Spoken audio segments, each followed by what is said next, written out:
Chers amis, nous sommes très heureux pour ce carême 2024 de vous proposer un certain nombre de méditations, de réflexions sur la prière du Notre Père. Chaque année, effectivement, pendant le carême, nous vous proposons une série de conférences. Cette année, nous nous sommes dit qu'il serait peut-être bon de nous réapproprier la grande prière du Notre Père. Benoît XVI aimait à dire « l'habitude émousse l'esprit ». Ça veut dire que notre vie fait qu'il y a des choses qui se réinstallent dans notre vie, nous nous habituons même aux choses les plus belles. Et le carême est toujours l'occasion, le moment opportun, pour toute l'Église, pour tous les chrétiens, de reprendre, de nous réapproprier dans notre prière, dans notre charité, dans notre vie de pénitence, un certain nombre de choses. Eh bien, cette année, nous allons revenir à la prière du Notre Père. Magnifique prière que Jésus nous a transmise. Et donc, tout au long du carême, chaque jeudi, vous aurez l'occasion d'avoir une méditation sur une des demandes du Notre Père, en espérant bien qu'au bout de ce carême, vous ayez retrouvé le goût, le désir de prier fortement avec cette prière du Notre Père. Et je voudrais, pour commencer cette conférence sur la prière du Notre Père en général et sur la première demande, Notre Père qui es aux cieux, que ton nom soit sanctifié, commencer par vous citer le catéchisme de l'Église catholique. Je rappelle qu'il y a une quatrième partie dans ce catéchisme de l'Église catholique qui parle de la prière. Et puis il y a dans cette partie sur la prière un commentaire, un très beau commentaire du Notre Père dont je m'inspire aujourd'hui pour vous parler de cette prière.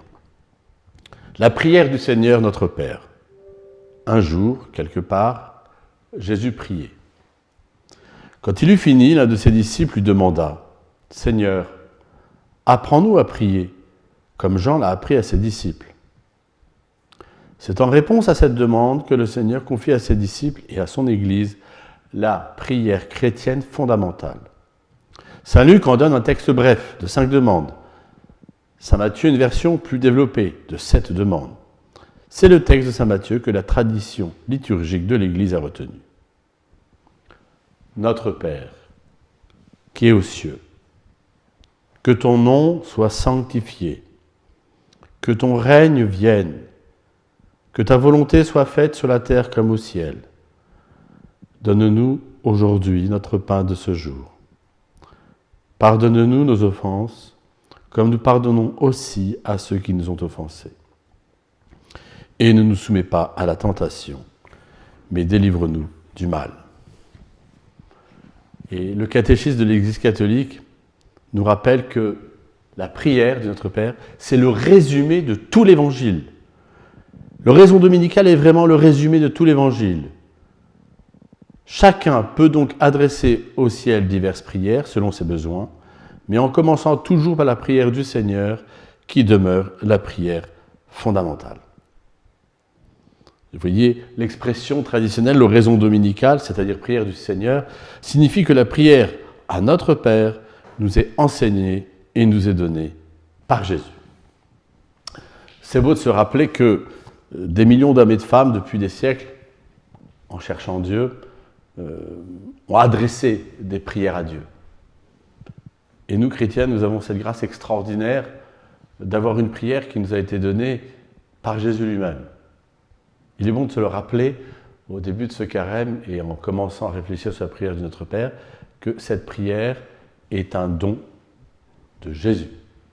C'est lui qui nous apprend à prier, c'est lui, presque, c'est encore plus que ça, il est la prière et il l'a transmis à ses apôtres.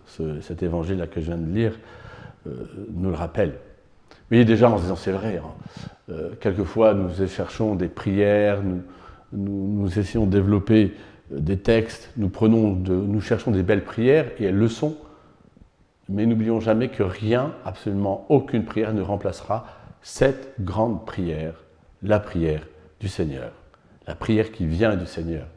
Et ce n'est pas pour rien que dans la vie liturgique de l'Église, elle est toujours au cœur de toute la prière de la messe, la prière de l'office, et de tout au long des prières, que dans toutes les familles, si une prière vient en premier, c'est celle du Notre Père.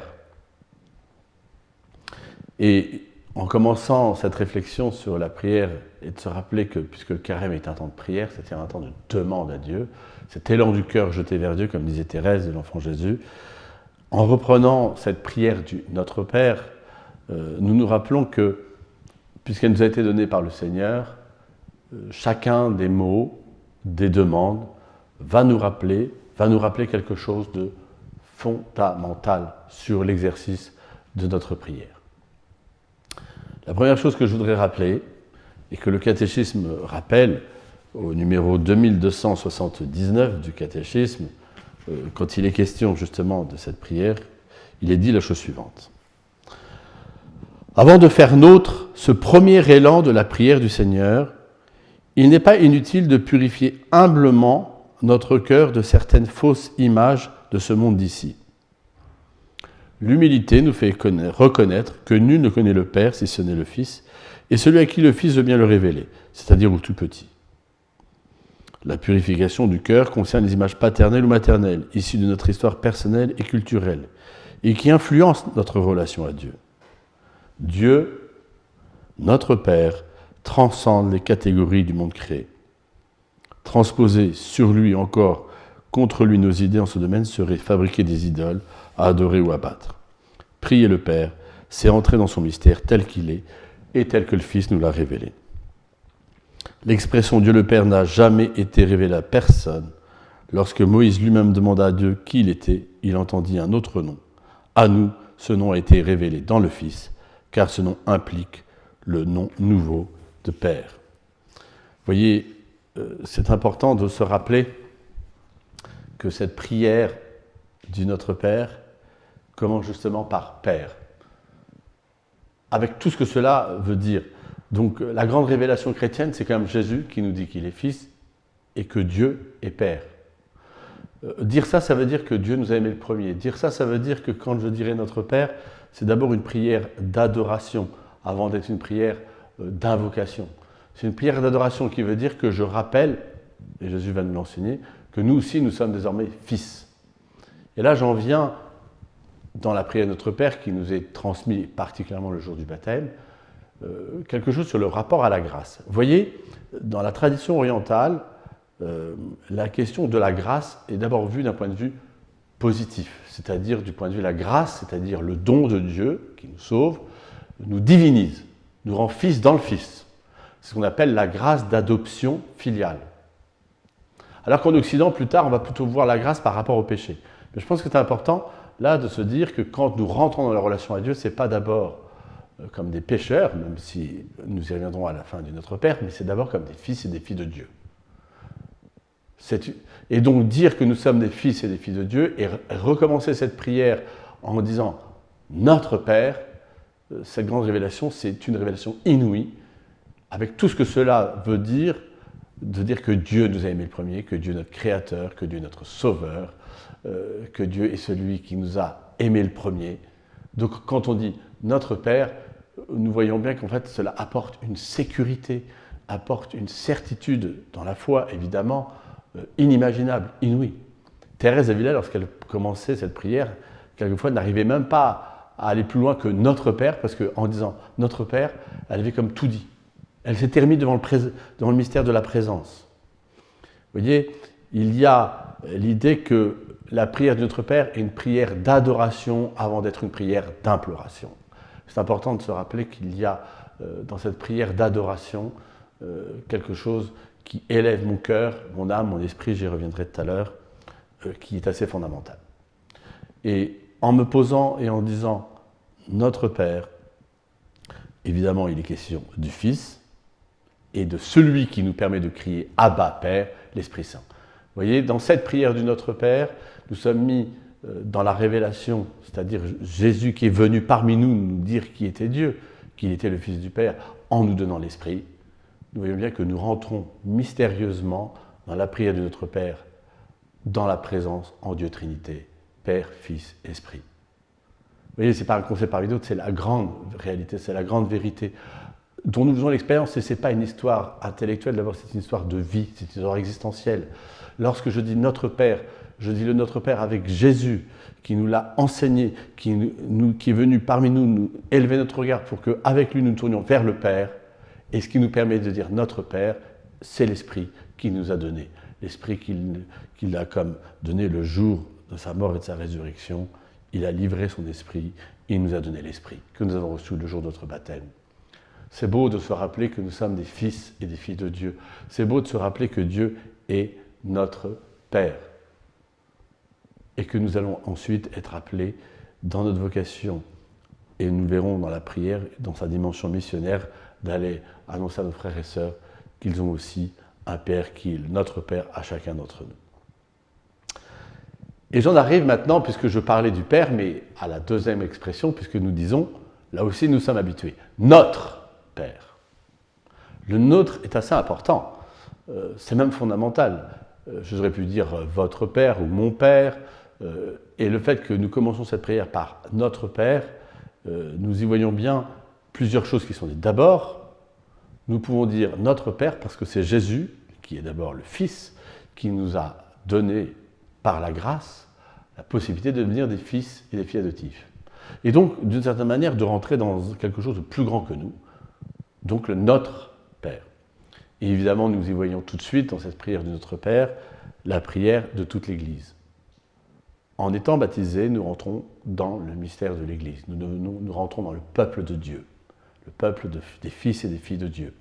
Vous voyez, en disant notre, c'est tout de suite, immédiatement, quelque chose d'un sens de l'appartenance, d'un sens de l'Église, d'un sens du peuple de Dieu, d'un sens de la communauté dans laquelle nous rentrons, enfin plus exactement dans laquelle nous sommes, et qu'en récitant cette prière, nous rappelons que nous ne sommes jamais seuls. Je pense évidemment à la multitude des saints et des anges qui, chacun à leur place, contemplent notre Père. Mais c'est aussi, en disant notre Père, nous rappeler une tendance naturelle qui est inhérente à la nature humaine, surtout depuis le péché, à savoir notre individualisme. Et vous voyez, en disant notre Père, c'est une manière délicate, mais bien réelle, de nous rappeler que, que dans le Notre Père, nous sommes jamais seuls. Nous passons du moi au je, et nous rappelons que nous appartenons à une communauté, la communauté chrétienne, à l'Église, plus généralement on pourrait même aller jusqu'à l'ensemble de l'humanité, et donc dans cette réalité, il y a quelque chose de très fort qui se joue dans cette réalité-là. Là encore, je vais prendre le catéchisme de l'Église catholique, qui redit cette chose de manière forte. Il dit « Notre Père concerne Dieu ». Cet adjectif de notre part n'exprime pas une possession, mais une relation toute nouvelle à Dieu. Je trouve ça très fort de dire qu'il y a quelque chose qui se joue d'une relation toute nouvelle à Dieu. Et vous voyez, en disant « Notre Père », il y a deux dispositions fondamentales qui sont développées en nous. D'abord, le désir et la volonté de lui ressembler. Ça, c'est la première chose. Et la deuxième, c'est ce cœur humble et confiant. Nous n'allons jamais seuls à Dieu. Nous y allons avec les autres. Bien sûr qu'il y a des moments d'intimité, comme Jésus qui a prié seul. Mais Jésus aussi, mystérieusement, il y a ce « je » et ce « nous ». C'est-à-dire, dans le catéchisme, on insiste toujours sur le « je crois », « nous croyons ». Vous voyez, il y a ces deux idées, le désir de lui ressembler et d'avoir ce cœur confiant et humble. Et donc, dans cette relation toute nouvelle à Dieu, dans ce Notre Père, c'est le Père de notre Seigneur Jésus-Christ que nous adressons ensemble. Et là, le catéchisme, justement, nous rappelle quelque chose qui est au cœur de la vie chrétienne, c'est la question de l'unité. C'est pourquoi, malgré les divisions des chrétiens, la prière à notre Père demeure le bien commun et un appel urgent pour tous les baptisés. Il y a vraiment l'idée que Jésus est venu apporter sur cette terre la paix, la joie et la miséricorde. Et nous y voyons bien que quand on dit « notre Père », c'est quelque chose du sens de l'unité. On repense évidemment à la prière de Jésus, ce qu'on appelle la prière sacerdotale, au chapitre 17 de Saint Jean, où Jésus va livrer son cœur, une fois de plus, et elle redit presque d'une autre manière cette prière du Notre Père que Jésus adresse à son Père, pour lui et pour chacun d'entre nous. Et donc, vous voyez, c'est vraiment cette idée que quand l'Église prie Notre Père qui est aux cieux, elle professe que nous sommes le peuple de Dieu, d'une certaine manière, proche du Père, et en rentrant, et j'y arrive maintenant, à Notre Père qui est aux cieux. Pourquoi préciser cela ? Vous voyez, là aussi, on arrive à une autre réalité, une autre réflexion que nous savons peut-être, mais qu'il est bon de se rappeler. Et je lis le catéchisme qui dit la chose suivante. Cette expression biblique, qui est aux cieux, ne signifie pas un lieu, l'espace, mais une manière d'être. Non pas l'éloignement de Dieu, mais sa majesté. Notre Père n'est pas ailleurs. Il est au-delà de tout. Ce que nous pouvons concevoir de sa sainteté, c'est parce qu'il est 3 fois saint qu'il est tout proche de notre cœur contrit et humilié. Le symbole des cieux nous renvoie au mystère de l'alliance que nous vivons lorsque nous prions notre Père. Il est aux cieux, c'est sa demeure. La maison du Père est donc notre patrie. Quand l'Église prie notre Père qui est aux cieux, elle professe que nous sommes le peuple de Dieu, déjà assis à la droite du Père. Et vous voyez, les chrétiens, c'est dans l'épître, dans un texte des Pères qu'on dit ça, les chrétiens sont dans la chair, mais ne vivent pas selon la chair, ils passent leur vie sur la terre, mais sont citoyens du ciel. Vous voyez, en insistant sur le qui est aux cieux, notre Père qui est aux cieux, qu'est-ce que cela engage ? D'abord, une mise en présence de Dieu, une question, mais où est Dieu en fait ? Où est Dieu ? Et vous voyez, en disant notre Père qui est aux cieux, et en réfléchissant sur la notion de qu'est-ce que ça veut dire en fait, cette expression, où Jésus qui dit si souvent le royaume des cieux, il est au-delà de nos représentations, et c'est vrai que l'imagerie, quelquefois, peut nous desservir, parce qu'on en fait quelqu'un qui est bien au-delà de notre vie, et c'est vrai que comme nous ne le voyons pas, nous ne le sentons pas, et que nous sommes très sollicités, que ce soit par rapport à notre intelligence ou à nos sens, on en oublie le plus beau cadeau avec la grâce que nous avions reçue, c'est la foi. Et la foi, c'est ce don de Dieu qui me permet de dire « je crois » et qui me permet d'être en présence de Dieu. Il est le tout autre, mais il est partout. En nous, dans mon frère, dans le pauvre, dans l'Eucharistie. C'est magnifique cette mise en présence de Dieu, extraordinaire, et de se dire que lorsque je dis « Notre Père qui est aux cieux », c'est comme une invitation à me remettre en présence de Dieu. De me remettre. Arrête et vois que je suis Dieu, comme dit un des psaumes. Donc vous voyez, redire notre Père qui est aux cieux, c'est se repositionner dans cette manière, dans ce mystère de la présence de Dieu. Oui, il y a des moments de notre vie où c'est facile de reconnaître cette présence de Dieu à travers les événements, les circonstances, les autres. Puis il y a des moments où c'est plus dur. Et c'est là où, en rentrant dans la prière de Jésus, qui devient notre prière, nous sommes comme appelés à nous remettre en sa présence. À l'image de l'enfant, d'ailleurs, j'utilise souvent cette image, un petit enfant, il est dans un jardin, il joue, et puis à un moment donné, il a une peur, il est insécurisé, que fait-il ? Il cherche la présence, le regard de ses parents. Et tout s'apaise. Et bien, d'une certaine manière, nous sommes invités, nous aussi, enfants, fils et filles de Dieu, lorsque nous avons notre Père qui est aux cieux, de nous repositionner par cet acte de foi dans cette présence de Dieu. Parce que Dieu, il est présent. Mais quand je dis notre Père qui est aux cieux, c'est moi qui me mets en présence de Dieu. C'est moi qui Cette prière, elle est comme une aide qui m'élève mon cœur, mon esprit. Des pères disent que la foi est comme une divine échelle qui nous permet, mais pas une échelle comme si Dieu serait... bien sûr qu'il est au-delà de tout, mais il faut sortir, j'insiste, de cette image qui serait un au-delà physique. Il est au-delà des sentiments, il est au-delà de ce que notre intelligence peut percevoir. Et en même temps, il est tellement là. Vous voyez, c'est ça ce grand mystère.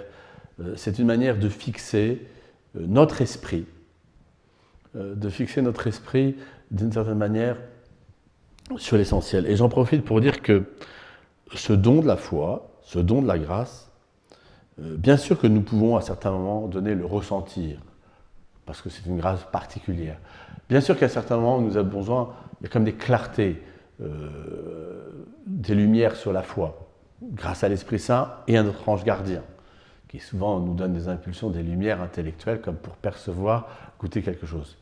Mais toujours est-il que la foi, ce don de la foi, il est en nous, dans cette dimension surnaturelle, et qui est au-delà de ce que nous percevons, au-delà de ce que nous comprenons. Et pourtant, il est au plus profond de nous. C'est ce qu'on appelle cette présence d'habitation de Dieu dans notre cœur, dans notre être, cette présence qu'on appelle d'inhabitation par la grâce sanctifiante. Et donc se rappeler que nous avons un esprit, cet esprit, et qu'au fond de notre esprit, il y a l'esprit de Dieu, bien Esprit Saint.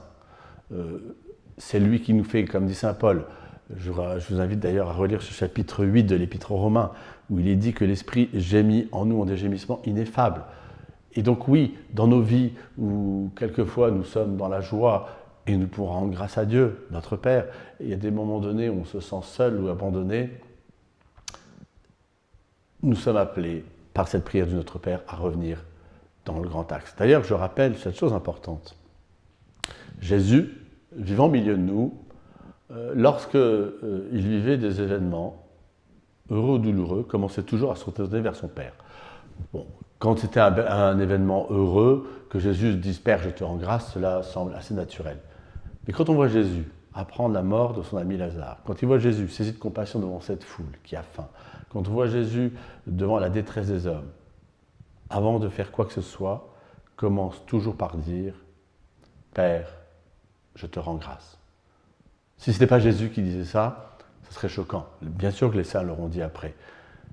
Mais il y a quelque chose dans sa manière d'être qui nous rappelle qu'au-delà de tout, la plus grande des vérités qui nous a été révélée, la plus grande, c'est que Jésus est le Fils du Père et nous rappelle que Dieu est notre Père.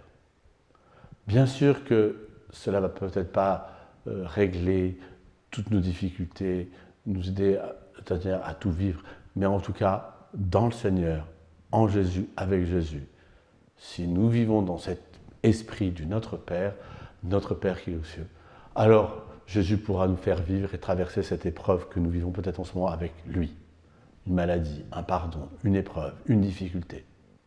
Et puis si c'est une joie, de ne pas nous l'approprier, mais de la partager avec Dieu.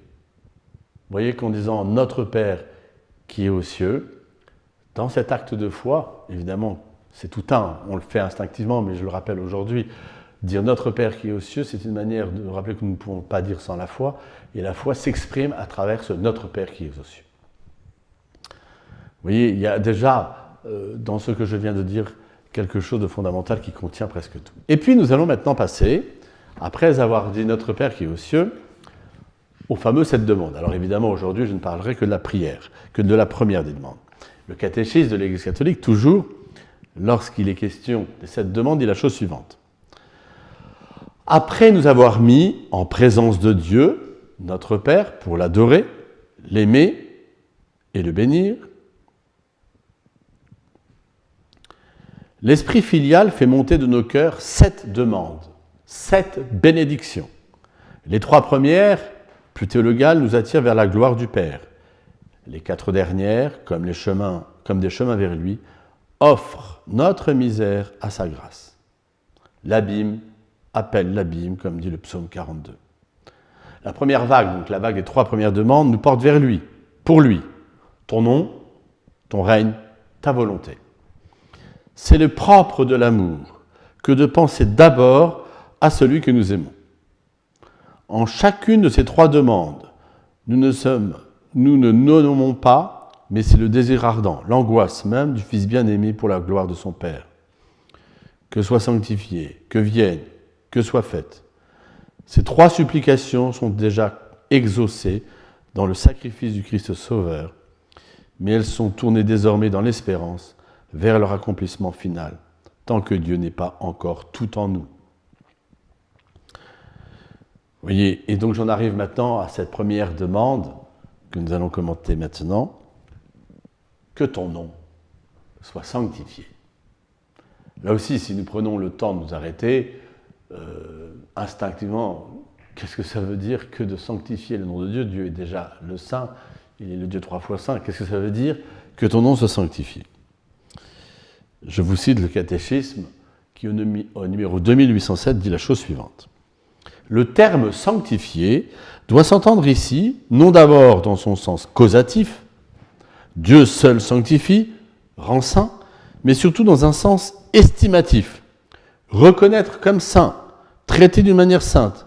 C'est ainsi que dans l'adoration, cette invocation est parfois comprise comme une louange et une action de grâce, mais cette demande nous est enseignée par Jésus comme un optatif, une demande, un désir et une attente où Dieu et l'homme sont engagés. Et donc c'est ça le cœur de ce que veut dire le catéchisme. Lui demander que son nom soit sanctifié nous implique dans le dessein bienveillant qu'il avait formé par avance, pour que nous soyons saints et immaculés en sa présence. Au moment décisif de son économie pour nous, Dieu révèle son nom, mais il le révèle en accomplissant son œuvre. Et le catéchisme poursuit en disant cette phrase que vous retiendrez. Or, cette œuvre ne se réalise pas pour nous et en nous, que si son nom est sanctifié par nous et en nous. Je relis. Cette œuvre ne se réalise pas pour nous et en nous, que si son nom est sanctifié par nous et en nous. Nous voyons là que sanctifier le nom de Dieu, c'est le reconnaître comme tel. Très important. C'est le connaître, c'est le faire respecter comme tel. Vous voyez, le nom de Dieu, dire que ton nom soit sanctifié, c'est d'abord une question qui nous est posée, c'est de nous remettre en présence du mystère de Dieu. Parce que vous savez que cette sainteté, on dit Dieu saint, cette sainteté, c'est le caractère distinctif de Dieu. C'est son nom propre, en fait. C'est son nom propre. Et c'est extraordinaire de se dire que ce nom propre de Dieu, ça veut dire notre nom propre aussi. D'où le fait que nous sommes appelés à la sainteté. D'où le fait que dans la longue tradition orientale, on parlait beaucoup de la divinisation. La gloire de Dieu, c'est l'homme vivant, c'est l'homme debout, comme disait saint Irénée. Vous voyez, il y a vraiment cette idée très importante dans cette prière d'adoration. Notre Père qui es aux cieux, que ton nom soit sanctifié, que en fait, en rappelant, en nous mettant devant ce grand mystère, nous nous rappelons d'une certaine manière que c'est le mystère auquel nous sommes appelés parce que nous sommes des fils et des filles adoptifs de Dieu. Et que par la grâce de Dieu, que par sa grâce qu'il nous a donnée, il nous fait rentrer dans son mystère. Vous voyez que quand je dis que ton nom soit sanctifié, qu'on le reconnaît comme tel, c'est qu'on se met devant le mystère des mystères. C'est une manière de sortir, non pas de nous évader du monde, mais c'est comme si on prenait de la hauteur comme pour mieux vivre dans ce monde. D'où le fait que Jésus lui-même avait besoin de revenir régulièrement en contact avec son Père. C'est pour ça que dans ce temps de carême, nous sommes appelés à renouveler notre esprit de prière, notre esprit filial. En fait, on pourrait dire que c'est la même chose. Esprit de prière, esprit filial, c'est la même chose. Parce qu'en fait, nous sommes remis devant la grande vérité que Dieu est notre Père, qu'il est saint, qu'il est 3 fois saint. Et que là où nous, ici-bas, bien, nous cherchons tant bien que mal, avec la grâce de Dieu, avec cette foi, cette espérance, cette charité, à vivre quelque chose de ce mystère, nous savons dans la communion des saints, dans le mystère de l'Église, qu'il y a cette multitude des anges qui contemplent, qui adorent Dieu 3 fois saint, cette multitude des saints qui le contemplent et qui sont désormais au terme du chemin et qui nous appellent à le rejoindre. Ils nous appellent aussi que chaque homme et femme qui vit sur cette terre soit appelé aussi et sache qu'il est aussi un fils, une fille de Dieu. On y va tout de suite, vous voyez, mystérieusement, comment l'adoration est le cœur même de la vie missionnaire.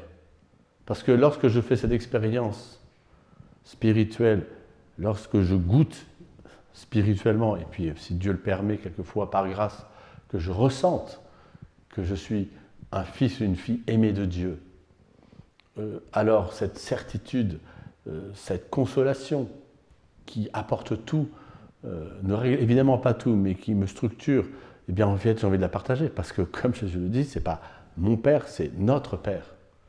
Et donc comme quelqu'un qui a découvert le grand trésor de la vie, il ne peut pas ne pas vouloir le transmettre et le partager aux autres. Vous voyez, il y a comme quelque chose d'assez fondamental dans cette prière du Notre Père, et donc dans le « que ton nom soit sanctifié », on y voit bien ce pourquoi de la sanctification du nom de Dieu, qui est d'une certaine manière un appel à notre propre sanctification. Sachant que cette sanctification, notre divinisation, elle n'est pas au bout de nos efforts. Elle est dans l'accueil de la vie de la grâce. Oui, il y aura des efforts, mais ils sont comme une conséquence de l'accueil de la vie de la grâce. Et donc, vous voyez qu'il y a comme ce va-et-vient permanent entre d'un côté dire que ton nom soit sanctifié, et comprendre immédiatement que c'est cette œuvre, cette sanctification, le nom de Dieu qui est sanctifié, c'est en fait notre sanctification.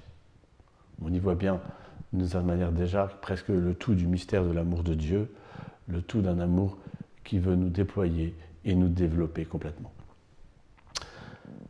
Si je clôture ce temps, vous voyez, qu'est-ce que nous avons voulu dire dans ce temps?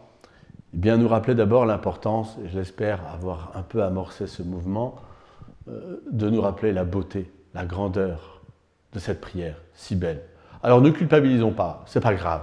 Si bien nous sommes habitués, nous avons perdu, nous sommes passés quelquefois à côté, eh bien si ce temps du carême, si cette réflexion sur la prière nous y remet, nous aurons tout gagné. Voilà. Et puis c'est inhérent à la nature humaine, je vous l'ai dit au tout début, l'habitude émousse l'esprit, donc reprenons ce chemin de l'émerveillement, reprenons ce chemin de cette prière, et puis bien quand vous la direz tout à l'heure, cette prière demain, après-demain et chaque jour, déjà, comme je vous le disais, rappelez que Dieu est Père, c'est son nom, qu'il est notre, c'est-à-dire que nous sommes des fils et des filles de Dieu, que Jésus est notre grand frère, que Jésus est celui qui nous ouvre la porte des cieux. Nous savons qu'il y a un type de présence mystérieuse de Dieu qui est au milieu de nous, qui est avec nous, qui est en nous.